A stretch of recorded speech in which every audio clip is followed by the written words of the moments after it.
I help consultants and coaches get fully booked with their favorite clients by creating websites that reflect their personalities and clearly explain who they help and how they help them. In the 4 steps to being memorable and intentional, I talked about how your online business would be perceived if it were a storefront. So the whole experience from learning about it to walking into it, interacting with the salespeople, we talked about all of that. So let's talk about how that store is organized once you enter it. So when you first walk into a store these days, you typically see one of a few things.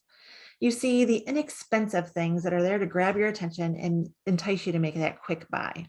Or maybe you see the popular things of that season, the things that everybody has, and they know that you want to be like everyone. So there they are right in front of you, right? Easy for you to pick up and buy. Or maybe it's the really super nice things that everyone wants to come in and check out, but not necessarily purchase. I'm thinking of like the Apple Store, but it does get you in the door. So you're that much closer to maybe being enticed to make a purchase. Or maybe you're like IKEA. We went there for the first time last summer. Oh my word. So if you're like IKEA, you take the visitor through a journey throughout the store, right? You are laying out basically one path before the visitor. They have to follow that path from the beginning of the store all the way to the end so that they see everything with relatively the same importance, right? Every single category of room that they're walking through. And then maybe within each of those rooms, you highlight certain items that you want the people to purchase, right? So when it comes to setting up your website, you want to give your visitors a nice experience, kind of like IKEA, where you take them on a journey, but yet, unlike IKEA, you don't want to make them feel like they're trapped and not able to see their way out from the maze, except for the path that you set them on. So to do this, you want to make sure that your navigation is organized and is very simple to follow and understand and easy to find. You don't want to hide your menu on certain pages. Like I've come across some websites and you don't even know where to find their menu. It's really just those 3 little dots that you can't even see when you're on desktop. That's kind of confusing, right? People can't find their way out of whatever page they end up on other than clicking on a link that definitely tells them to go someplace next, which is a good idea, but not everybody wants to follow the same journey, or not everybody needs the same amount of information to make a decision. So on each page of your site, then you also want to make sure that there's one main idea. So you don't want to jam everything in the kitchen sink in there, or it's just going to confuse your visitor. And we all know that a confused person really doesn't buy. You also don't want to overwhelm your visitor with more information than they need to make an educated decision to make the next step, right?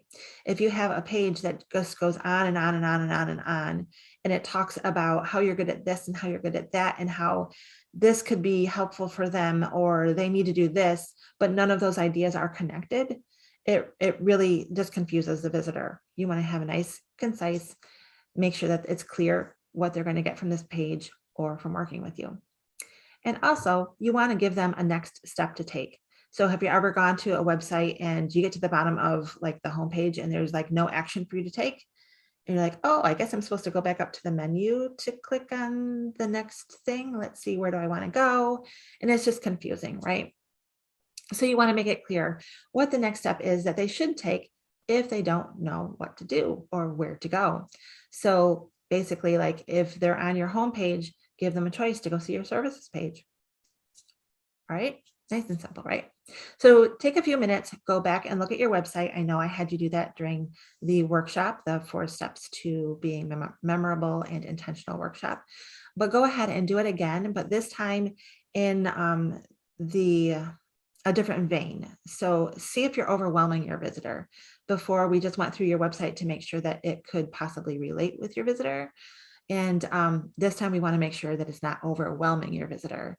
So make plans to pare things down if it is, and concentrate more on what you're trying to achieve by having a website in the first place, which is trying to get them to connect with you, to form a relationship of some sort, whether that's hopping on your email list or booking a fit call with you, or actually purchasing one of your products.